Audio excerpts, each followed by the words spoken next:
தமிழ்நாட்டில் இருக்கக்கூடிய 12,525 கிராம ஊராட்சிகளில் பணியாற்றி வருகின்ற கிராம ஊராட்சி செயலர்களுக்கு தகுதியான அந்த ஓய்வூதிய திட்டத்தில் இணைக்க வேண்டும். அதாவது முழு நேர பணியாளராக ஊராட்சிகளில் பணியாற்றி வருகின்ற காலமுறை ஊதியம் பெறுகின்ற கிராம ஊராட்சி செயலர்களை தமிழக அரசின் உறுதியளிக்கப்பட்ட ஓய்வூதிய திட்டத்தில் இணைத்திட வேண்டும் என்று சொல்லி இன்றைக்கு 15வது நாளாக நாங்கள் சென்னையிலே போராட்டம் நடத்துகிறோம்.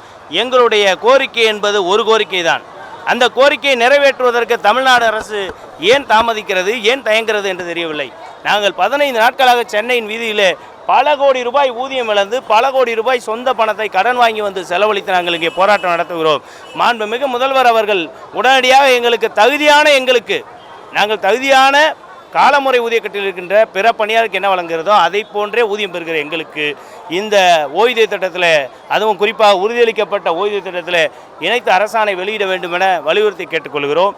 நாங்கள் நாளை முதல் அரசாணை கேட்டு மடிப்பிச்சை எடுக்கும் போராட்டம் நடத்த இருக்கிறோம்.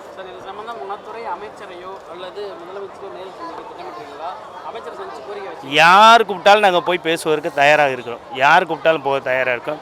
ஆனால் ஏற்கனவே 2018 முதல் பேசி இவ்வளோ பஞ்சை நான் எழுதி பேச்சுவார்த்தை குறிப்பு வச்சுருக்கோம். அதனால் எந்த பயனும் இல்லை. எங்களுக்கு அரசாணை வேண்டும். அரசாணைக்காக காத்திருக்கிறோம். மற்றபடி ஆட்சியாளர்களோ அதிகாரிகளோ கூப்பிட்டா நான் பேச தயாராக தான் இருக்கோம். ஆனால் அரசாணை வழங்குவதற்கு கூப்பிட்டா நல்லாயிருக்கும்.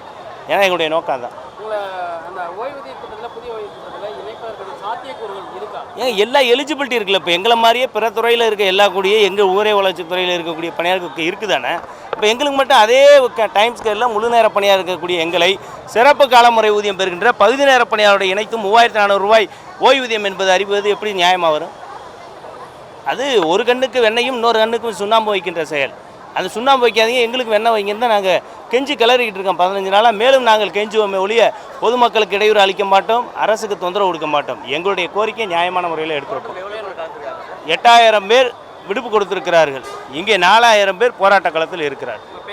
ஜான் போஸ்கோ பிரகாஷ், மாநில தலைவர், தமிழ்நாடு ஊராட்சி செயலாளர்கள் சங்கம்.